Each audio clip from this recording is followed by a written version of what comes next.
على سيد الأنبياء والمرسلين وعلى آله الطيبين الطاهرين وعلى من تبعهم بإحسان إلى يوم الدين أما بعد بسم الله الرحمن الرحيم وعن أبي هريرة رضي الله تعالى عنه قال كان النبي صلى الله تعالى عليه وسلم إذا أتى الخلاء أتيته بماء في تور أو ركوة فاستنجى ثم مسح يده على الأرض ثم أتيته بإناء آخر فتوضأ رواه أبو داود. حضرت ابو ہریرہ رضی اللہ تعالی عنہ روایت فرماتے ہیں کہ رسول اللہ صلی اللہ علیہ وسلم جب بیت الخلاء کی طرف تشریف لے جاتے تھے تو میں ایک برتن میں پانی لے کر حاضر ہو جاتا تھا اور آپ استنجا فرماتے تھے. اس کے بعد آپ اپنے دست مبارک کو مٹی کے اوپر رگڑتے تھے. پھر میں دوسرا برتن لے کر آتا تھا اور آپ اسے وضو فرماتے تھے. اس حدیث پاک سے کئی مسائل معلوم ہوئے. ایک مسئلہ تو یہ معلوم ہوا کہ اپنے بزرگوں کی خدمت کرنی چاہیے اور یہ ممنوع نہیں ہے، خلاف سنت نہیں ہے. جیسے اس حدیث پاک میں ہے کہ رسول اللہ صلی اللہ علیہ وسلم جب تشریف لے جاتے تھے بیت الخلاء تو ہمیں پانی کا برتن لے کر آتا تھا جس سے آپ استنجا فرماتے تھے.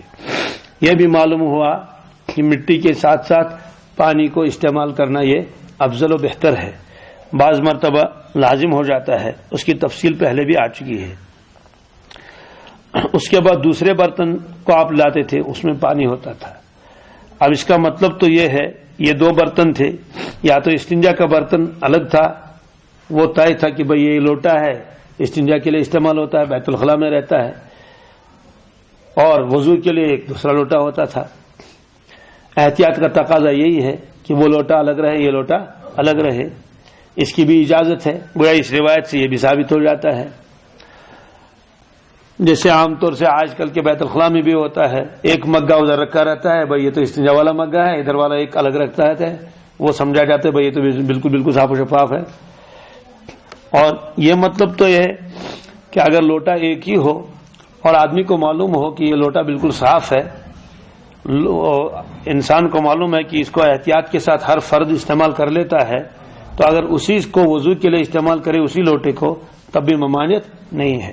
جو دوسرے برتن کو لے کر آتے تھے حضرت ابو ہریرہ رضی اللہ تعالیٰ عنہ، اس کا مطلب تو یہ بھی ہے کہ میں کسی برتن میں پانی لے کر آتا تھا اور وہ پانی میں اس میں ڈال دیتا تھا، اس لوٹے میں آپ اسی لوٹے کو استعمال کرتے تھے، گویا اسی سے آپ وضو بھی فرماتے تھے.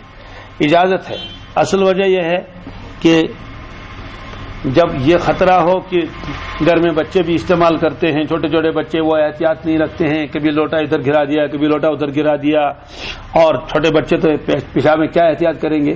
ایسے موقع پر تو بالکل احتیاط کرنی چاہیے، وضو کا جو لوٹا الگ ہونا چاہیے. اور آج کل تو لوٹوں سے وضو کیا نہیں جاتا، آج کل تو بس ٹونٹی کھولی اور اسے وضو کر لیا. اگرچہ اس سے بھی اجازت ہے وضو کرنے کی، لیکن اس میں ممانعت ہے، اس میں پانی زیادہ خرچ ہو جاتا ہے. اس لیے کہ مساجد کے اندر جو ہے وہ پانی کی بڑی بڑی ٹینک کے خزانے ہیں، خالی ہو جاتے ہیں کیونکہ ہم لوگ پانی کا احتیاط نہیں کرتے ہیں. وہ ٹونٹی کھلی ہوئی ہے اور ہم وضو بنا رہے ہیں، جب تک ہم چہرہ دھوتے ہیں تب تک تو وہ پانی ضائع ہو جاتا ہے. اس لیے باہر کے بہت سارے مدارس میں اور مساجد میں یہ اصول ہے کہ وہاں لوٹے میں پانی لے جاتے ہیں اور الگ سے پھر ایک وضو خانہ بنا ہوا ہے، وہاں استعمال کرتے ہیں. آدمی کو خود پتہ چلتا ہے میں نے کتنا پانی استعمال کیا، اور ایک لوٹے سے بہترین وضو ہو جاتا ہے. لوٹا جو عام طور سے بازار میں بھی مل جاتا ہے جس میں کم از کم 1 کلو کے آس پاس پانی آ جاتا ہے. تو بہرحال اس روایت نہیں آیا. ایک مسئلہ اس میں یہ بھی آیا کہ اگر آدمی اپنی ضرورت کو پورا کر لے پھر اس کے بعد جو ہے اس کو چاہیے کہ وہ ہاتھ کو صاف کر لے. صابن سے ہاتھ صاف کر سکتا ہے، اس کی بھی اجازت ہے، اور مٹی کے ساتھ اس کو رگڑ لے گا تو یہ بھی ہے. تو چونکہ اس زمانے میں تو صابن کا زیادہ وہ نہیں ہوتا تھا، اس لیے مٹی ہر جگہ ملتی بھی ہے، اور اگر مٹی کے نہ ملنے کا اندیشہ ہو تو صابن استعمال کر لے. غرض ہے کہ کوئی نہ کوئی چیز استعمال کرنی چاہیے تاکہ ہاتھ کے اندر جو ہے بالکل بدبو یہ ختم ہو جائے. تو اللہ کے نبی صلی اللہ علیہ وسلم صحابہ کرام کے سامنے یہ عمل کرتے تھے، اپنے دست مبارک کو صاف کرتے تھے. کس کے ساتھ؟ مٹی کے ساتھ، تاکہ صحابہ کرام دیکھیں اور وہ بھی اس پر عمل کر لیں. دیکھیے اگر خالی پانی استعمال کر لیا تب بھی تو ہاتھ صاف ہو گیا، ظاہر سے ہاتھ تو صاف ہو گیا، لیکن چونکہ مسلمان کو نماز پڑھنی ہے، قرآن پاک کے ہاتھ لگانا ہے، یہ ساری چیزیں ہیں، اس لیے یہ بدبو دور کرنے کے لیے ضرور کچھ نہ کچھ استعمال کرنا چاہیے. آج تو آسان ہے، سفر میں بھی آدمی ہے، آج تو ایک کو صابن آیا ہے پیپر سوپ جیب میں ہے اور نکال کے ایک استعمال کر لیا. وہاں مدینہ طیبہ میں اور مکہ المکرمہ میں جو عام بیت الخلاء ہے حرم شریف کے باہر، تو وہاں ڈبے لگے ہوئے ہیں چھوٹے چھوٹے، اس میں وہ صابن لگا رہتا ہے لکوڈ، اوپر سے دبایا بٹن اور نیچے سے نکالا. اس میں بھی لوگ بے احتیاطی کرتے ہیں، اتنا نکالتے ہیں جتنا نکالنا نہیں چاہیے، بس بہت گرا ہوا بھی نیچے ہوتا ہے. تو ہر جگہ ہے، جہاں جہاں بیت الخلاء ہے گورنمنٹ کے بنے ہوئے ہیں وہاں یہ ہے، بلکہ جہاں اور بھی بعض جہاں ہیں تو گورنمنٹ ہی کے وہ نگرانی میں وہ بھی ہیں، وہاں بھی انہوں نے اس کا انتظام کیا ہے. چونکہ مٹی ملنا وہاں مشکل ہے، باہر جائے گا کہاں جائے گا، ہر جگہ روڈ بنے ہوئے ہیں، اس لیے وہ ہے. تو سفر میں اس لیے وہ جو سوپ ہے پیپر سوپ وہ رکھنا چاہیے تاکہ آدمی کو اطمینان ہو جائے کہ بدبو وغیرہ ختم ہو گئی ہے. یہ آپ نے گویا کہ استنجا کا ایک ادب یہ فرمایا. تو 2 لوٹے آپ استعمال فرماتے تھے، استنجا الگ 1 لوٹے سے کرتے تھے اور وضو دوسرے لوٹے سے کرتے تھے، یہ فرمایا.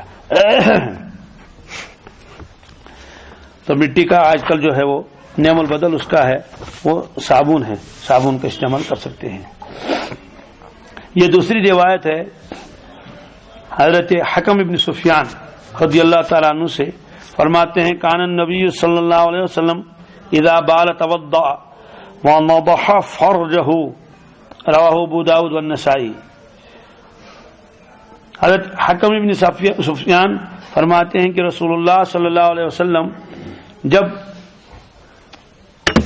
اپنی ضرورت پوری فرماتے تھے، پیشاب فرماتے تھے، توضأ آپ وضو فرماتے تھے، ونضح فرجہ اور آپ کپڑے کے اوپر چھینٹا لگاتے تھے. کیا مطلب ہے اس روایت کا؟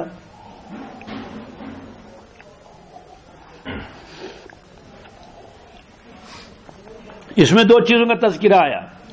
ایک، جب بھی آپ پیشاب فرماتے تھے وضو فرماتے تھے، معلوم ہوا کہ جب بھی ایسا تقاضا ہوتا تھا آپ وضو فرماتے تھے. رسول اللہ صلی اللہ علیہ وسلم کی عادت شریفہ ہر وقت باوضو رہنے کی تھی. آپ نے خود فرمایا کہ الوضوء سلاح المومن، باوضو رہنا یہ مومن کا ہتھیار ہے. جس طرح سے سپاہی اور فوجی ہوتا ہے اس کے ساتھ ہتھیار ہوتا ہے اور اس کی حفاظت کا ذریعہ ہے، ہتھیار ساتھ ہے تو ڈرے گا نہیں کہ بھائی میرے پاس بھی تو ہتھیار ہے، لیکن اگر وہ بغیر ہتھیار کے ہوگا تو خطرے میں ہے. آپ نے فرمایا کہ اسی طرح سے مومن کے اوپر جو ہر وقت حملہ کرتا ہے شیطان، وسوسے ڈالتا ہے اور کس طرح سے، تو اگر وہ باوضو ہے تو گویا کہ وہ ہتھیار بندھا ہوا ہے. اب شیطان کو اس کے پاس آنے کی زیادہ ہمت نہیں رہے گی کیونکہ وہ باوضو ہے. تو باوضو رہنا مستقل سنت ہے، اس کا ثواب دائمی ہے. تو رسول اللہ صلی اللہ علیہ وسلم کی عادت شریفہ تھی کہ آپ باوضو رہتے تھے، جب بھی استنجا کا تقاضا ہے اور اس کے بعد وضو فرماتے تھے. اصل تو یہی ہے. اب حالات کے اعتبار سے بھی ہے، بڑھاپا ہے، بڑھاپے میں مشکلات آ جاتے ہیں، کیسے بار بار وضو کر لے گا. موسم کے اعتبار سے بھی کبھی ایسا ہوتا ہے سردی کا علاقہ ہے اور بار بار وضو کرنے میں بڑی دشواری اور پریشانی ہے. کبھی پانی کی قلت ہے اور سردی کا موسم ہے، گرم پانی سے بار بار وضو کریں گے تو پانی ختم ہو جائے گا، دوسرے ساتھیوں کے لیے نہیں رہے گا. لیکن اصل تو یہی ہے، جہاں تک ہو سکے باوضو رہنے کی کوشش کرنی چاہیے، خاص طور سے گرمی کے زمانے میں. گرمی کے زمانے میں تو وضو بنانے میں تو کوئی خاص دشواری ہے ہی نہیں، بس وضو بنا لیا ہو گیا. تو یہ وضو صرف نماز کے لیے نہیں، نماز کے تلاوت نہیں، یہ تو عام حالات کے لیے ہے. اسے جب بھی گھر سے نکلے باوضو نکلے، کھیت میں جائے، دکان پر جائے، ڈیوٹی پر جائے، کیونکہ آپ نے فرمایا کہ وضو جو ہے مومن کا ہتھیار ہے. ایک روایت میں آپ نے فرمایا لا یحافظ علی الوضوء الا المومن. اس کا کیا مطلب ہے؟ فرمایا کہ مومن کے علاوہ کوئی بھی مکمل وضو کی حفاظت نہیں کرتا ہے. وضو کی حفاظت کا مطلب ہے کہ ہر وقت باوضو رہنا. فرمایا کہ یہ ایمان والا ہی ایسا کر سکتا ہے، کامل ایمان والا. حضرت مجدد الفسانی علیہ الرحمہ نے غالباً لکھا ہے کہ یہ اہل اللہ وہ فوراً وضو کیوں کر لیتے ہیں؟ وضو ٹوٹ گیا پھر وضو کر لیا. اصل میں باوضو رہنے کی ایک الگ رونق ہے. باوضو رہتے ہیں ان حضرات کو تو فوراً نظر آتا ہے اپنے انوارات اور اپنی روشنی جو اس کی ہوتی ہے، انوارات وہ نظر آتے ہیں. تو جب وضو ٹوٹ جاتا ہے اس میں کمی ہوتی ہے، اس میں تو وہ کمی ان کو کسی اور چیز سے دور نہیں ہوتی، ذکر سے دور نہیں ہوتی، کہ ذکر کا تو اپنا الگ مسئلہ ہے. اس لیے ان کو بے چینی رہتی ہے جب تک وہ وضو نہ کریں. تو فوراً جا کے وضو بنا لیتے ہیں تو وہ جو لیول ہے ان کی وہ برابر آ جاتی ہے. گاڑی میں تیل ڈالا جاتا ہے، ایک الگ اس کے لیے ٹینکی ہوتی ہے، پانی ڈالا الگ ہوتا ہے. آپ تیل کی جگہ پانی ڈالیں گے، پانی کی جگہ تیل ڈالیں گے. تیل حالانکہ اس سے زیادہ قیمتی ہے پانی کے مقابلے میں، وہ تو الگ مسئلہ ہے. اسی طرح سے ذکر و اذکار کے اپنے فوائد ہیں لیکن وضو کا اپنا فائدہ ہے. اس لیے کوشش تو یہی کرنی چاہیے کہ مسلمان باوضو رہے. اور اللہ کے نبی صلی اللہ علیہ وسلم آرام فرماتے تھے تو وضو کر کے. کس کے؟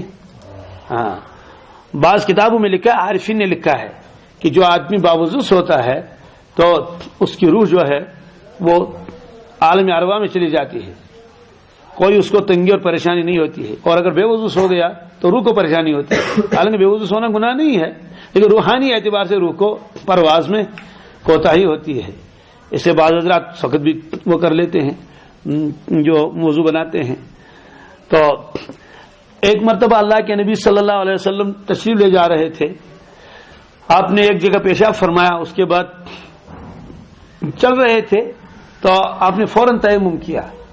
تیمم کرنے کے آگے چلے تو جو صحابی ساتھ تھے انہوں نے عرض کیا، یا رسول اللہ صلی اللہ علیہ وسلم آپ نے تیمم کیوں فرمایا؟ پانی تو قریب تھا. تیمم تو اس وقت کیا جاتا ہے جب پانی ہو ہی نہیں، یا پانی بہت دور ہے، یا تو دور تو نہیں ہے، چند قدم چل کے آگے پانی مل جاتا، پانی ہے آگے. تو وہاں سے لے کر یہاں تک بے وضو آ جاتے تو یہاں وضو بنواتے. انہوں نے صرف اتنا عرض کیا کہ حضرت آپ نے تیمم کیوں کیا؟ پانی قریب تھا. آپ نے فرمایا میں نے تیمم اس لیے کیا کہ معلوم نہیں پانی تک میں پہنچوں یا نہ پہنچوں. حالانکہ حضرت کو معلوم تھا کہ اتفاقی موت تھوڑی آئے گی، اچانک آگے وہ تو نہیں، وہ تو ایک اجازت مل جاتی تب جا کے ملک الموت علیہ السلام آتے. لیکن استحضار اتنا تھا آخرت کا، دنیا سے جانے کا، اور ادھر سے امت کو بتانا بھی تھا کہ امت کو تو اچانک موت آ سکتی ہے. مسجد میں گیا راستے میں موت آ گئی، کہیں اور گیا تو وہیں موت آ گئی، کہیں کھیت میں موت آ گئی، کہیں سجدے میں موت آ گئی، کہیں دکان پر موت آ گئی. تو باوضو مرے گا جو آدمی، باوضو مرے گا، وضو کر کی عادت ہے اس کی، تو اس کا تو اپنی فضیلت ہے. اس لیے آپ نے وضو تیمم فرمایا کہ معلوم نہیں اور یقین نہیں کہ وہ وہاں تک پہنچے یا نہ پہنچے. یہ اہتمام تھا کس کا؟ باوضو رہنے کا. تو یہ ساری روایتیں آپ نے فرمائی کہ مومن کے بغیر کوئی محافظت نہیں کر سکتا وضو کی، یا مومن کا یہ ہتھیار ہے. تو باوضو رہنے کا اہتمام ہمارے اکابر کو ہوتا تھا. ایسے ہی اگر کسی وقت وضو کرنے کا موقع ہی نہیں ہے اور کوئی دشواری ہے، اچھا اس تیمم سے نماز نہیں پڑھ سکتا، یہ بھی سن لیجیے. وہ تیمم صرف اس لیے ہے کہ کسی نہ کسی درجے میں پاکی حاصل ہو جائے گی. اس تیمم سے نماز نہیں پڑھ سکتا. اس تیمم سے نماز پڑھ سکتا ہے جہاں بالکل پانی نہ ہو یا آدھی پانی استعمال کرنے کے قابل نہ ہو. تو باب التیمم شاید مجھے یاد نہیں ہے کہ وہ پیچھے چلا گیا باب التیمم یا آگے آئے گا. ہیں اچھا باب التیمم تو آگے آئے گا، اس میں تیمم کے سارے مسائل آئیں گے انشاءاللہ المستعان. تو دوسرا مسئلہ اس میں آیا وَنَضَحَ فَرْجَهُ. وَنَضَحَ یہ کیا مطلب ہے؟ نضح فرجہ. نضح کے معنی آتے ہیں پانی کا ایک چلو لے لینا، چلو تھوڑا سا، اور پھر جو ہے اپنے کپڑے کے اوپر کیا چھینٹا مارنا، تہبند کے اوپر، تہبند طہارت کی جگہ پر. تو یہ کیوں آپ کرتے تھے؟ فرمایا کہ یہ وسوسے کا علاج ہے. کس کا؟ حالانکہ حضرت کو تو کوئی اصلی تکلیف نہیں تھی نعوذ باللہ من ذالک، لیکن امت کے اندر ایسے افراد ہو سکتے ہیں. تو یہ فرمایا کہ بعض لوگوں کے وسوسے آتے ہیں کہ شاید پیشاب کا قطرہ نکل گیا ہو، شاید پیشاب کا قطرہ نکل گیا ہو. حالانکہ انہوں نے بہت اہتمام کے ساتھ مٹی استعمال کر لی، استنجا کر لیا، پھر بھی شک شبہ رہتا ہے، پریشانی رہتی ہے. تو بار بار دیکھتے ہیں کپڑے میں کہیں اس میں داغ تو نظر نہیں آ رہا ہے، گیلا تو نہیں ہے، آپ نے فرمایا کیا کر لو، وضو بنا لو اور ایک چھینٹا مار لو اس میں۔ اس کا کیا مطلب ہے؟ اس کا مطلب ہے کہ جن لوگوں کو یہ وسواس آتے ہیں، وسواسے آتے ہیں، ایک تو کسی کو واقعی پیشاب کا قطرہ نکلے گا تب تو وضو ٹوٹ جائے گا، یہ اس کے لیے نہیں ہے، یہ وسوسے والوں کے لیے ہے۔ تو ہم نے ایک چھینٹا مار لو، وسوسے کا علاج ہے۔ کیوں؟ اگر وہ کہے گا جناب یہاں تو گیلا ہے، ہو سکتا ہے یہ پیشاب کا اثر ہو، وہ کہے گا نہیں میں نے تو پانی مارا ہے اس پر، یہ تو پانی ہے، یہ تو وسوسے کا علاج آپ نے کر دیا۔ یہ مستقل نہیں تھا کہ ہر وقت ایسا کرتے تھے، نہیں کبھی کبھار ایسا کر لیا تو تاکہ دیکھنے والے بھی دیکھتے تھے کہ حضرت نے ایک چلو اٹھا کے تہبند کے اوپر یوں چھڑکا، تو وسوسے کا علاج، وسوسے کا علاج ہے۔ کیونکہ وسوسہ آدمی کو بہت پریشان کرتا ہے۔ بعض لوگوں کو آپ نے دیکھا ہوگا وہ غسل خانے میں اندر داخل ہو جاتے ہیں پھر تو نکلتے ہی نہیں، بہت دیر ہو جاتی ہے، پھر یہاں سے نماز بھی چلی جاتی ہے۔ تو حدیث پاک میں آتا ہے کہ وضو خانے کے اندر مستقل ایک ابلیس رہتا ہے، شیطان کا ایک اس کا گروپ ہے تو وہ وہاں رہتا ہے، اس کا کام ہی وہی، اس کو والہان کہتے ہیں، کیا وہ وہی رہتا ہے۔ وہ کرتا کیا ہے، وہ آدمی کو کہتا ہے کہ ابھی ادھر سے خشک ہے، اب وہ ادھر سے رگڑ رہا ہے۔ ایک آدمی نے مجھے کہا ہے میں دوڑتے تو مجھے رگڑا سے، میں نے کہا یہ اس میں تو پانی بھرنا ضروری ہے ہی نہیں، وضو میں تو اس میں پانی بھرنا بالکل ضروری نہیں ہے، شاید اس سے پہلے آ گیا ہے۔ وضو جب ہم کر لیں گے جتنا ہی کھال نظر آ رہی ہے نا، اس پر تو پانی ڈالنا ہے، اس پر تو پانی، اس کے بعد جو یہ داڑھی ہے اور اس داڑھی کے اندر پانی پہنچانا بالکل ضروری نہیں، صرف داڑھی کے اوپر والے حصے کو، وہ بھی لٹکی ہوئی داڑھی ہے وہاں تک نہیں، صرف اس اوپر والے حصے یہ گیلا ہونا چاہیے، بس وضو ہو گیا وضو۔ اس لیے وہ تو ہے سنت ہے کہ بھائی ایک چلو اٹھا کے یوں کر لو خلال، لیکن اس کے اندر پانی بھر دیں گے، گھڑوں کے اندر پانی بھر دیں گے، یہ بالکل ضروری، بس اوپر سے پانی ڈال دیا، اس میں ڈال دیا پانی، تو جتنا اوپر سے ہو گیا تو گیلا ہو ہی جائے گا، اتنا کافی ہے۔ ہاں غسل کے اندر ہے، کس کے غسل کے اندر ہے کہ بھائی آپ اس کو کیا کر لیجئے، وہ اچھی طرح سے اس کو دھو لیجئے، اس کے لیے بہت آسان ہے، لوٹا اٹھا لے اور یوں ڈال دیے تو ہو گیا۔ تو بہرحال بعض حضرات جو ہے ایسے ہوتے ہیں، ان کو وسوسے رہتے ہیں، ابھی یہاں خشک ہے تو اور پھر رگڑ رہے ہیں اور پانی ڈال رہے ہیں اور کتنا پانی خرچ کر رہے ہیں۔ میں نے بہت سارے ساتھیوں کو بتایا کہ آ کے دیکھ لو میں وضو بنا لاؤں گا، بس یہ وضو ہے، وہ حیران ہو جاتے ہیں، اتنے سے وضو ہو جائے گا؟ میں نے کہا ہاں دیکھ لو، تو میں فوراً وضو بنا کے میں نے کہا دیکھو یہ بھی ہو گیا، یہ بھی دھل گیا۔ وہ کہتے تھے کہ جناب ہم تو کئی لوٹے اس پر ڈالتے ہیں کہ شاید اب بھی خشک ہو، تو یہ ہے وہ وسوسے، لیکن وسوسوں کا علاج آپ نے کیا، آدمی کو وسوسے میں نہیں رہنا چاہیے۔ بعض لوگوں کو مسا کے اندر پریشانی ہوتی ہے، نماز شروع کرتی کہ مسا کیا نہیں کیا، مسا نہیں کیا، تو ساری نماز میں توجہ رہتی ہے کہ شاید میرے مسا، یہ پریشانی ان کو ہو جاتی ہے۔ تو علماء کرام نے علاج بھی لکھے ہیں، فلاں وسوسے کا یہ علاج ہے، فلاں اس وسوسے کا یہ علاج ہے، فلاں وسوسے کا یہ علاج ہے، تاکہ آدمی جو پورے اطمینان کے ساتھ نماز پڑھ سکے۔ تو بہرحال وہ جو شیطان وہاں بیٹھا رہتا ہے وہ آدمی کو اسی چکر میں لگاتا ہے، کبھی کہتا ہے تمہارا وضو ٹوٹ گیا، کبھی کہتا ہے کہ تمہاری ایڑی خشک ہے، کبھی کہتا ہے تمہارا وہ جو مسا نہیں ہوا، تمہارے یہاں سے خشک ہے، یہاں تک نماز چلی جاتی ہے۔ اس کا مطلب یہ نہیں کہ آدمی بے احتیاطی بھی کرے کہ وضو ہی پورا نہ کرے، نہیں، وضو تو پورا کرنا ہی ہے، لیکن وسوسوں کی وجہ سے وہ آدمی جو ہے وہ پانی زیادہ خرچ کر لیتا، پریشان ہوتا ہے۔ تو یہاں اس کا علاج فرمایا، ایک چلو اٹھا کے لگا دیا، اس کا مطلب یہ ہے کہ یہ اب اگر وہ گیلا دیکھے گا بھی تو یہ کہے گا یہ تو وہی پانی ہے جو میں نے خود اس پر پانی کی چھٹا مارا تھا، یہ آپ نے فرمایا۔ آگے روایت ہے حضرت امیمہ بنت رقیقہ، یہ خاتون ہے ایک، حضرت امیمہ بنت رقیقہ رضی اللہ تعالیٰ عنہ، یہ رضی اللہ تعالیٰ عنہ یہ فرماتی ہیں کہ کان للنبی صلی اللہ علیہ وسلم قدح من عیدان تحت سریرہ یبول فیہ باللیل، رواہ ابو داؤد والنسائی۔ یہ روایت فرماتے ہیں کہ رسول اللہ صلی اللہ علیہ وسلم کے چارپائی کے نیچے ایک لکڑی کا پیالہ رہتا تھا، ایک لکڑی کا پیالہ ہوتا تھا، اس میں آپ رات میں پیشاب فرماتے تھے۔ تو کیا ہے اس روایت کا مطلب؟ اس روایت کا مطلب یہ ہے کہ اللہ کے نبی صلی اللہ علیہ وسلم جس چارپائی پر آرام فرماتے تھے اس چارپائی کے نیچے ایک پیالہ رہتا تھا۔ اہل عرب کے یہاں گھروں میں تو بیت الخلا ہوتے نہیں تھے، بہت دور جانا پڑتا تھا۔ اب رات میں ایک آدمی اکیلے جائے گا، یا تو کسی کو جگانا ہے میں میرے ساتھ آ جاؤ، ذرا دور تک چلے، رات میں جانور بھی ہو سکتے ہیں، اندھیرا بھی ہو سکتا ہے، ڈر بھی لگتا ہے، تو اس طرح سے امت کی آسانی کے لیے آپ نے ایسا فرمایا اگر رات میں مجبوری ہو باہر نہیں جا سکتا تو اپنی چارپائی کے نیچے کوئی ایسا برتن رکھے جس میں وہ پیشاب کر سکے. ایک تو یہ ہے. دوسرا ہے کہ بعض مرتبہ آدمی بیمار بھی ہوتا ہے. کیا یہ واقعہ زیادہ تر اس وقت کے ہیں جب حضرت کو تکلیف ہوتی تھی, تو بیماری کے موقع پر آدمی کو بار بار اٹھنا بھی دشوار ہوتا ہے, کمزوری ہے, ناتوانی ہے, تو اس کے لیے اگر کوئی ایسا برتن رکھ دیا جائے چارپائی کے قریب میں, تو اگر وہ اس میں رات میں اٹھ جائے گا اور اس میں پیشاب کر لے گا, اس کی ممانعت نہیں ہے, اس کی اجازت ہے. اب ایک روایت میں تو یہ ہے کہ اللہ کے نبی صلی اللہ علیہ وسلم نے فرمایا جس گھر میں پیشاب جمع کیا گیا ہو, جمع رکھا ہو, وہاں فرشتے داخل نہیں ہوتے ہیں. تو یہاں تو آیا ہے کہ وہاں تو ہے لکڑی کے پیالے کا تذکرہ آیا, تو یہاں فرمایا وہاں تو مستقل جمع ہے, کئی روز کا وہیں پھینکتے ہی نہیں, تو وہاں ممانعت ہے. لیکن جہاں رات میں پیشاب کیا اور صبح جا کے اس کو کیا کر لیا, پھینک آئے, تو اس کی ممانعت نہیں ہے. خاص طور سے جب کوئی تکلیف ہوتی ہے, بیماری ہوتی ہے, اس میں اس چیز کی ضرورت پیش آ جاتی ہے. یہ اللہ کے نبی صلی اللہ علیہ وسلم نے گویا امت کے اوپر شفقت فرمائی, خود ایسا کیا. ایک پیالہ وہاں رکھا تھا, یبول فیہ باللیل.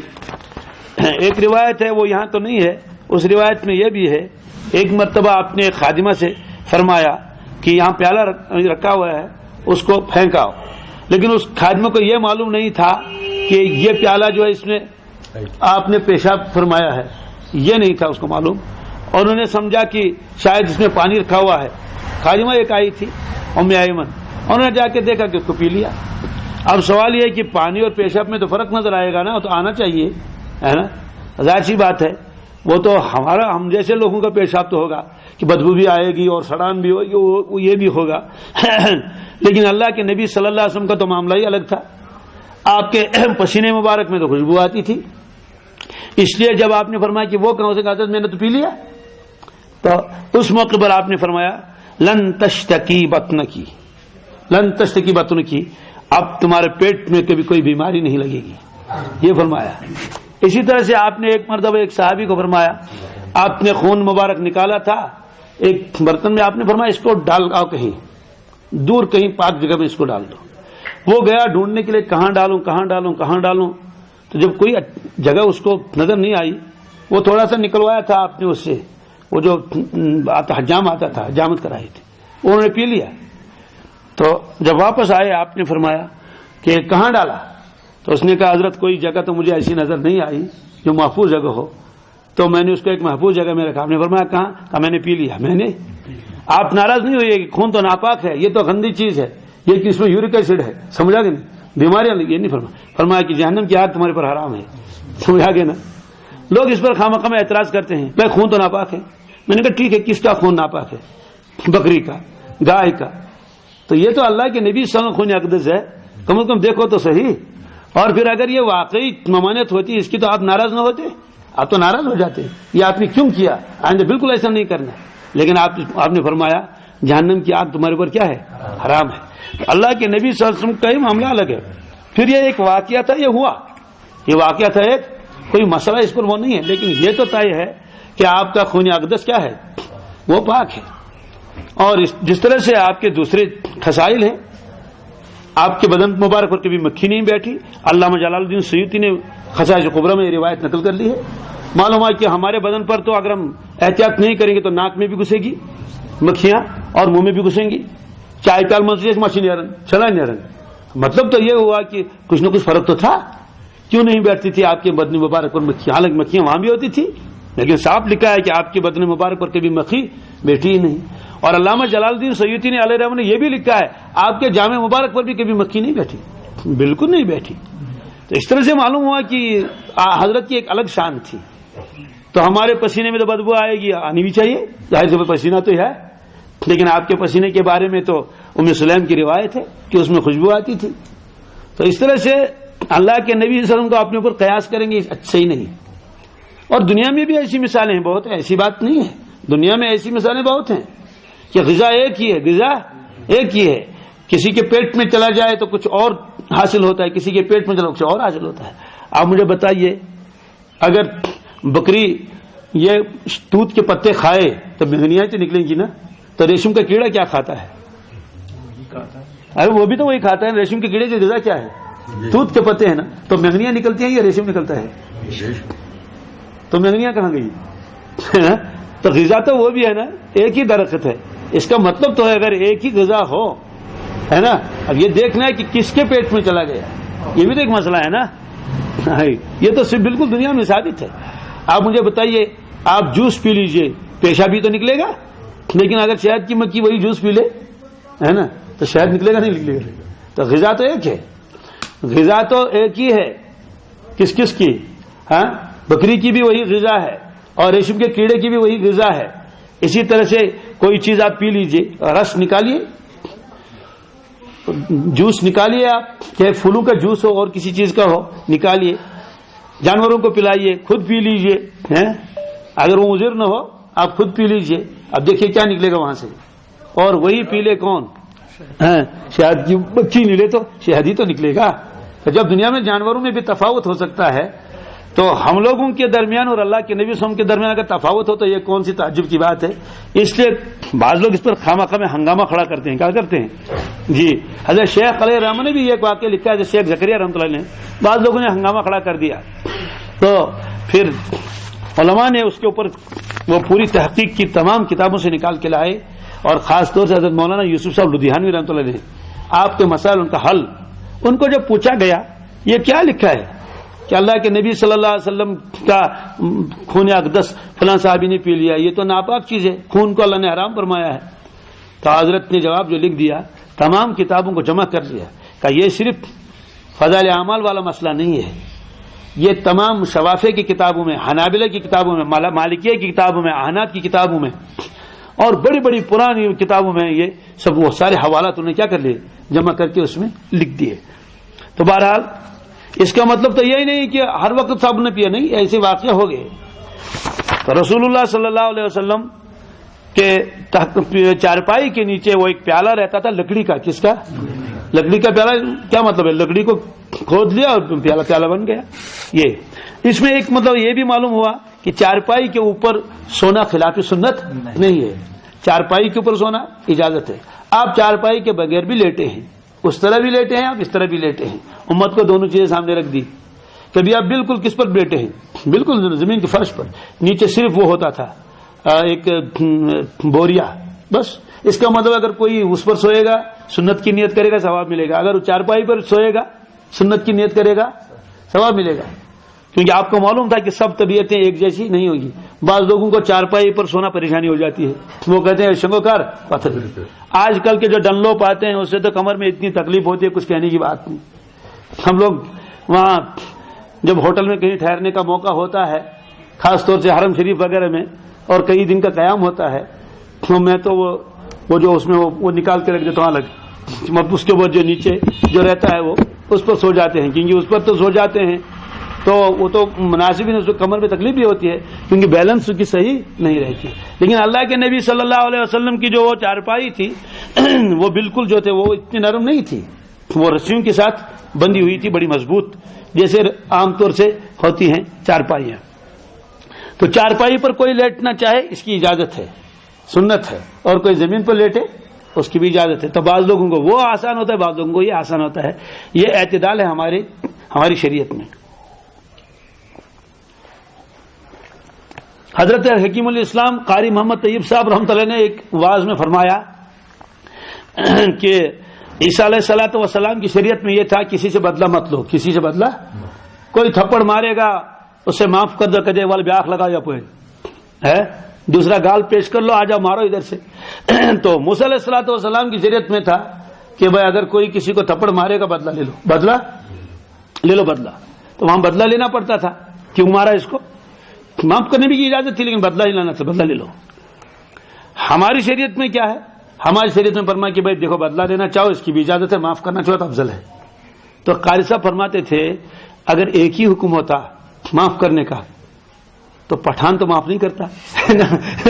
اگر پٹھان کو کوئی مارتا تب تک تو اس کو یہ چین نہیں ملتا، جب تک تو وہ ایک گھونسے کے بدلے میں کیا 2-4 نہ مارے تو تب تک اس کو چین نہیں ملتا. اگر اس سے کہا جاتا دیکھو شریعت کا حکم ہے کہ معاف کر لو، تو وہ کہتا کیا شریعت نے حکم دیا ہے، میرا تو سکون ہی نہیں ہے جب تک میں اس کو کیا بدلہ نہیں لے لوں. بعض طبیعتیں ایسی ہوتی ہیں بہت نرم طبیعتیں، بہت شرافت ہے. وہ کہتا ہے بھائی کی تھی اس نے غلطی ہے تو اب چھوڑ دو, میں تو معاف کرنے نہیں, زبردستی وہ بدلہ لے لو, شریعت کا حکم ہے. وہ کہتے ہیں کیسی شریعت ہے, میں معاف کرنا چاہتا ہوں, شریعت مانتی نہیں.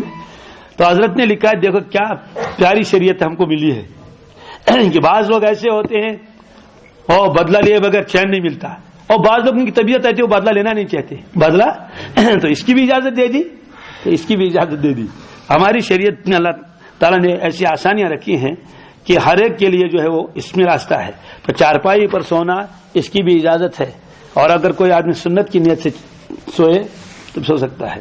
ہمارے یہاں تو نہیں, کشمیر میں تو بہت کم رواج ہے یہ چارپائی کے اوپر سونا, لیکن باہر جو ہم نے دیکھا یو پی وغیرہ میں, بمبئی میں, دہلی میں, کیونکہ گرمی بھی بہت ہوتی ہے وہاں تو بغیر اس کے تو لوگوں کو چین ہی نہیں آئے گا.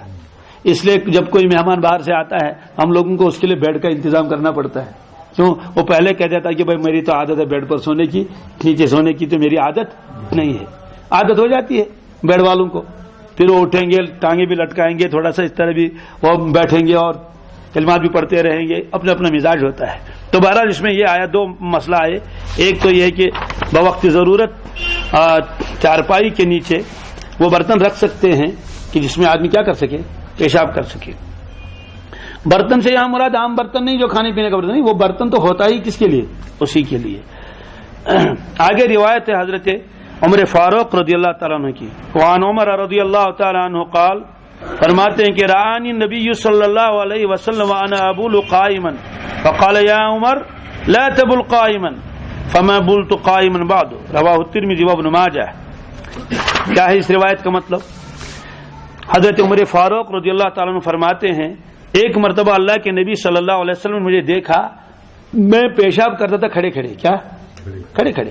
ابتدائی دور تھا, آپ نے دیکھا آپ کھڑے کھڑے پیشاب کریں, دور کہیں جگہ ہے. اس کے بعد آپ فارغ ہو گئے آئے, آپ نے فرمایا عمر لا تبل قائما, فرمایا اے حضرت عمر فاروق کبھی بھی کھڑے کھڑے پیشاب نہ کرنا, کبھی کھڑے کھڑے پیشاب نہ کرنا. فرمانے فما بلت قائما بعد, اس کے بعد میں نے کبھی بھی زندگی بھر کھڑے کھڑے پیشاب نہیں کیا. ظاہر سی بات ہے, سب سے پہلے تو پیشاب کھڑا کھڑا کر لے گا تو کتنی چھینٹیں آئیں گی, پھر انسان اور جانور میں فرق ہی کیا رہے گا. اس لیے کہ جب روایتیں ہیں اللہ کے نبی صلی اللہ علیہ وسلم دور جاتے تھے, نیچے بیٹھتے تھے, نرم جگہ تلاش کرتے تھے, اور اس طرح سے پھر آپ اپنی ضرورت کو پوری کرتے تھے. تو ہم تو ان کے امت ہی ہیں, کھڑے کھڑے پیشاب کیسے کریں گے؟ یہ تو طریقہ چلا ہے انگریزوں کا کہ کھڑے کھڑے پیشاب کر لو. اب ایک روایت تو ہے آگے, اس روایت میں کہ اللہ کے نبی صلی اللہ علیہ وسلم ایک جگہ تشریف لائے اور آپ نے کھڑے کھڑے پیشاب فرمایا, وہ روایت بھی ہے. حضرت حذیفہ فرماتے ہیں رضی اللہ تعالیٰ عنہ, اتى النبی صلی اللہ علیہ وسلم سباطۃ قوم فبال قائما, حضرت نبی کریم صلی اللہ علیہ وسلم ایک جگہ تشریف لائے, وہاں لوگ وہ کوڑا کرکٹ ڈالتے تھے, آپ نے کھڑے کھڑے پیشاب فرمایا. تو یہ بھی روایت ہے. اب اس روایت کا مطلب کیا ہے؟ جب آپ نے خود منع فرمایا کھڑے کھڑے پیشاب مت کرو, خود کیسے کر لیتے؟ فرماتے ہیں کہ اس وقت آپ کو تکلیف تھی, اس لیے کہ ایک مطلب آپ گھوڑے کے اوپر سوار تھے اور جو گھوڑا بدکا اور آپ دیوار کے ساتھ لگ گئے تو یہ سارا پاؤں مبارک یہاں سے نیچے یہاں چھل گیا. تو بعض لوگوں نے کہا آپ کو کمر میں تکلیف تھی. کیا تھی؟ اس لیے کہ آپ وہاں بیٹھ ہی نہیں سکتے تھے. تو معلوم یہ ہے کہ اگر کوئی آدمی ایسا ہے جس کے کمر میں تکلیف ہے, جس کو اور کوئی اللہ تعالیٰ بچائے کوئی ایکسیڈنٹ ہوا ہے, تو وہ بیٹھ نہیں سکے گا, تو اگر وہ کھڑے کھڑے احتیاط کے ساتھ پیشاب کر لے گا تو اس کی تو اجازت ہے. لیکن کیا اس کو مستقل سنت بنا لیں گے کہ کھڑے کھڑے ہو کے پیشاب کر لیں گے؟ تو ظاہر سی بات ہے, عذر کا تو الگ حکم ہے اور مستقل سنت کا الگ حکم ہے. پھر یہ زندگی میں ایک مرتبہ ایسا ہوا, لیکن ساری زندگی کا کیا حال ہے؟ ساری زندگی تو یہی ہے. ہزاروں صحابہ نے دیکھا آپ کو, آپ استنجا فرمانے تشریف لے گئے تو بیٹھ کے ہی پیشاب کرنا کیا ہے؟ سنت ہے, کھڑے ہونے کی ممانعت ہے. اور یہ جو یہاں فرمایا کھڑے کھڑے آپ نے پیشاب فرمایا, یہ ہے عذر کی حالت میں. کس میں عذر ہے؟ تکلیف ہے تو تکلیف میں کر سکتے ہیں. لیکن اللہ تعالیٰ بچائے, اب تو مزاج یہ بن گیا ہے تو کہ وہاں کھڑے کھڑے پیشاب کی جگہیں بنا دی گئی ہیں, حتیٰ کہ جب آدمی عرفات اور مینا جاتا ہے راستے میں کھڑے کھڑے پیشاب خانے بنا دیے گئے ہیں, اور بورڈ بھی لگا دیا گیا ہے اسلام میں کھڑے کھڑے پیشاب کرنے کی اجازت ہے. بورڈ بھی لگا, یہ میں نے خود دیکھا ہے. میں نے کہا تم کھڑے کھڑے پیشاب کر لو بھائی, ہم تو کھڑے کھڑے پیشاب نہیں کریں گے. یہ نہیں دیکھا کہ کھڑے کھڑے پیشاب کیسے کریں گے. اب چونکہ وہاں کے انجینئر جو ہیں وہ امریکہ سے آئے ہوئے ہیں, ان کو سنت کے ساتھ کیا غرض ہے, نقشہ بنا لیتے ہیں, وہ کھڑے کھڑے بنا لیے, اور حد تو یہ کر دی کہ پیشاب تو کر لیا تو پانی استعمال کیسے کریں گے؟ کچھ نہ کچھ استعمال کرنا ہے. اب اوپر سے پیشاب کو دبا لیں گے بٹن تو سارے کپڑے بھی گندے ہو جائیں گے. اس لیے آپ نے کھڑے کھڑے پیشاب کرنے سے منع فرمایا, اور حضرت عمر فرماتے ہیں رضی اللہ تعالیٰ اس کے بعد میں نے بھی کبھی کھڑے کھڑے پیشاب نہیں کیا. اس لیے پیشاب کرنا چاہیے اطمینان کے ساتھ, پورے اطمینان کے ساتھ. پھر اس کے بعد جو دوسری چیزیں ہیں مٹی وغیرہ کا استعمال کرنا یہ ہے. تو لہٰذا جس روایت میں آیا ہے کہ آپ نے کھڑے کھڑے پیشاب فرمایا ہے وہی حدیثوں میں لکھا ہے, اس روایت میں لکھا ہے کہ قیل کان ذلک لعذر, قیل کان ذلک لعذر, یہ عذر کی بنیاد پر تھا, ورنہ اللہ کے نبی صلی اللہ علیہ وسلم یہ تو بعید ہے, یہ تو تصور میں بھی نہیں آتا ہے کہ اللہ کے نبی صلی اللہ علیہ وسلم کیا کھڑے کھڑے پیشاب فرمائیں گے, ہو ہی نہیں سکتا. اس لیے کہ آپ جیسا با حیا کوئی پیدا ہی نہیں ہوا کائنات میں, اتنا حیا آپ کے اندر تھا. ایک آدمی نے ایک سے کہا ہے کھڑے کھڑے پیشاب کرنا کیا ہے, سنت ہے کھڑے کھڑے پیشاب کرنا. اس نے کہا اچھا ٹھیک ہے, مرد کھڑا کھڑا پیشاب کرے گا, عورت کیا کرے گی؟ اگر تم یہی کہتے عورت کیا کرے گی, بس اس کی تو بولتی بند ہوگی. بات سمجھ آ گئی؟ کیا جواب دے گا اس کو؟ تو اللہ کے بندے یہ تو عذر کی وجہ سے تھا, ٹھیک ہے. اگر آپ اس کو مستقل قرار دیں گے اسلام میں پابندی نہیں ہے تو معذرت کیا کرے گی؟ بس یہ بات جو اس کے لگی واپس تو جواب ہی نہیں دے, خاموش ہو گیا. ہونا چاہیے خاموش ہو, کیا کرے گا؟ تو یہ دیکھنا چاہیے نا کون روایت کس موقع پر بتائی گئی ہے, کیوں بتائی گئی ہے. کیا اس کو ہم عام قانون بنائیں گے؟ عام قانون بنائیں گے تو پھر تو فرق ہی کیا رہے گا. یہ خدا نظارہ بھی کڑے کڑے پیشاب کر دیں, کر لیتے. اور مسلمان کو تو استعمال کرنا ہے, مٹی استعمال کرنی ہے, پانی استعمال کرنا ہے, ٹیشو استعمال کرنا ہے. اور بہت سارے مسلمانوں کو میں نے خود بھی دیکھا ایئرپورٹ وغیرہ پر, کیا آئے پیشاب کرنے کے لیے, پیشاب کر لیا, بس چین چلا دی, ہاتھ دھو لیے. ابھی میں تھا سری نگر کے ہوائی اڈے کے اندر, اس میں اندر بیٹھا ہوا تھا, ابھی میں وضو بنا رہا تھا, تو ایک شخص آیا بہت تیزی کے ساتھ وہی کھڑے کھڑے پیشاب کرنے کے لیے. تو جو مجھے دیکھا تو واپس چلا گیا آدھے راستے سے, اس لیے کہ وہ چونکہ سری نگر کا ہی تھا, چلا گیا واپس, اندر ہی داخل نہیں ہوا. اس کو معلوم تھا کہ یہ تو یہاں بیٹھا ہوا ہے, وہ مجھے شاید پہچانتا ہوگا. تو مفتی صاحب کیسے جائیں گے, اب وہ چلا گیا واپس. اس کے بعد میرے وضو بنا کے نکل گیا, تب جا کے وہ اندر داخل ہوا. پھر کھڑے کھڑے کیا یا کیا کیا مجھے معلوم نہیں ہے. بہرحال اس روایت میں فرمایا کہ حضرت عمر فاروق کو منع فرمایا آپ کہ آپ ایسا نہ کریں. فرماتے ہیں اس کے بعد میں نے کبھی بھی کھڑے کھڑے پیشاب نہیں فرمایا. دیکھیے آگے روایت کیا ہے, عجیب روایت ہے. وعن عائشہ رضی اللہ تعالی عنہا قالت من حدثکم ان النبی صلی اللہ علیہ وسلم کان یبول قائما فلا تصدقوه ما کان یبول الا قاعدا رواه احمد والترمذی والنسائی. دیکھیے کیا گواہی ہے. حضرت عائشہ صدیقہ رضی اللہ تعالی عنہ فرماتی ہیں من حدثکم, جو شخص تم سے یہ بیان کرے کہ رسول اللہ صلی اللہ علیہ وسلم نے کبھی کھڑے کھڑے پیشاب کیا ہے, کھڑے کھڑے پیشاب کرتے تھے, فلا تصدقوه, اس شخص کی کبھی تصدیق نہ کرنا. جو شخص تم سے یہ کہے کہ اللہ کے نبی صلی اللہ علیہ وسلم کھڑے کھڑے پیشاب کرتے تھے, فلا تصدقوه, اس شخص کی کبھی تصدیق نہ کرنا. ما کان یبول الا قائدا, اللہ کے نبی صلی اللہ علیہ وسلم نیچے بیٹھ کے پیشاب فرماتے تھے. یہ روایت فرماتی حضرت عائشہ صدیقہ رضی اللہ تعالی عنہ. کیونکہ بعد میں تو بیت الخلا گھروں کے اندر بنانے کا بھی وہ مزاج بن گیا, اور گھر کے لوگ تو زیادہ ہی واقف ہوتے ہیں تمام حالات سے, اس لیے فرمایا اس آدمی کی تصدیق کبھی نہ کرنا. معلوم یہ ہوا کہ اللہ کے نبی صلی اللہ علیہ وسلم نے وہ جو ایک مرتبہ کی روایت ہے وہ حضور کی بنیاد پر تھا, ورنہ آپ بیٹھ کے پیشاب فرماتے تھے.